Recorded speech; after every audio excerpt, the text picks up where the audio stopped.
안녕하세요. 경제적, 육체적 어려움으로 힘든 분들에게 정확한 정보를 제공하여 희망적인 결과를 만들어드리는 산재 가이드입니다.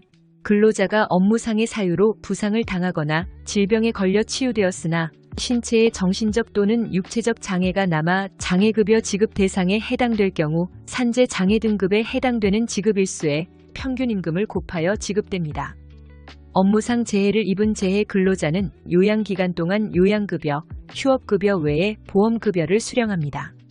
보험급여를 지급받을 수 있는 요양기간은 주치의의 소견에 따라 공단에서 결정합니다. 이때에는 주로 상병과 재해 근로자의 건강 상태를 고려하여 판단합니다. 치료를 계속적으로 하더라도 더 이상 치료 효과를 기대할 수 없는 경우가 되면 요양 종결 결정을 하는데 이러한 상태를 치유라고 합니다.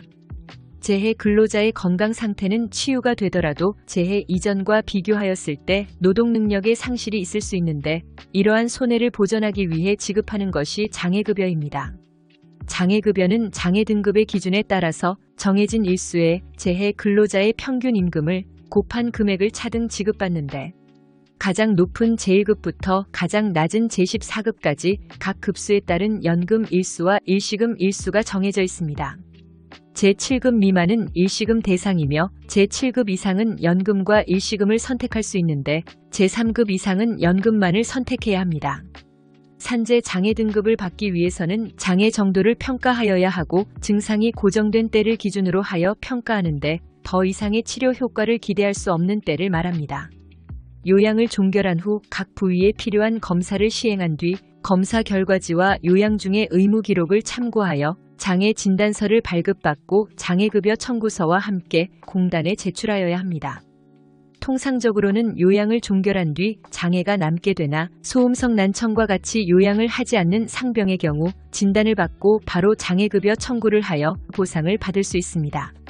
장애 정도의 평가는 구체적으로 노동 능력을 어느 정도 상실하였는지에 대하여 평가하는데 노동 능력이란 일반적인 평균적 노동 능력을 말하는 것으로 재해 근로자의 개인적인 조건을 고려하여 결정하지 않습니다. 신체 부위별 장애 등급 판정에 관한 세부 기준을 보면 장애 부위는 눈, 귀, 코, 입, 신경 및 정신기능, 흉터, 흉복부 장기, 척추, 팔 및 손가락, 다리 및 발가락으로 나누고 있습니다. 각 부위의 장애 등급 판정에 관한 기준이 정해져 있고 해당 유형이 없는 경우에는 기준에 정하여진 산재 장애 등급을 준용합니다. 산재 장애 등급은 신체에 남은 노동 능력의 손실 또는 감소된 부분에 대한 보상으로 영구적인 장애를 전제로 하나 1회에 한하여 재판정을 실시하는 경우가 있습니다. 재판정 제도는 신경정신계통, 척추신경근, 관절운동기능 및 심폐장애에 대하여 연금 수급자에 한합니다. 연금 지급 결정일 기준으로 2년이 지난 날부터 1년 이내에 실시하고 재판정 대상자가 재판정에 불응할 경우 연금 지급이 중지될 수 있으니 이에 유의하여야 합니다. 산재법상 장애는 동주민센터에 등록하는 장애인 복지법상 장애와 구분되는 개념인데 두 제도는 그 취지 및 효과가 전혀 다르기에 혼동하지 않아야 합니다. 산재법상 장애급여의 기준은 장애의 기준과 상이하므로 장애 등급을 받지 못하였더라도 산재법상 장애급여 대상이 될 수도 있습니다. 재해 근로자는 본인의 건강 상태가 장애 등급 기준에 해당하는지를 파악하여 장애와는 별도로 장애급여 신청을 해야 할 것입니다. 일률적으로 얼마라고 말할 수는 없습니다. 왜냐하면 장애 등급이 같다고 해도 평균 임금이 다르면 금액이 달라지기 때문입니다. 평균 임금은 대부분 요양기간 중 휴업급여를 받을 때 이미 계산되어 있으므로 근로복지공단이나 회사에 그것을 확인해야 합니다. 장애보상 연금을 선택한 근로자는 사망할 때까지 연금을 지급받게 됩니다. 연금은 최초에 지급받을 때 몇 년분을 미리 당겨서 받을 수도 있고 연금을 받다가 일시금에 해당하는 보상 일수를 다 받지 못하고 사망하게 되면 그 차액은 유족이 받게 됩니다. 결국 연금을 받는 경우에도 최소한 장애급여표에 정해진 일시금의 보상일수만큼은 보장이 되는 것입니다. 장애보상연금은 치유된 날의 다음 달부터 근로자가 사망한 달까지 청구할 수 있습니다.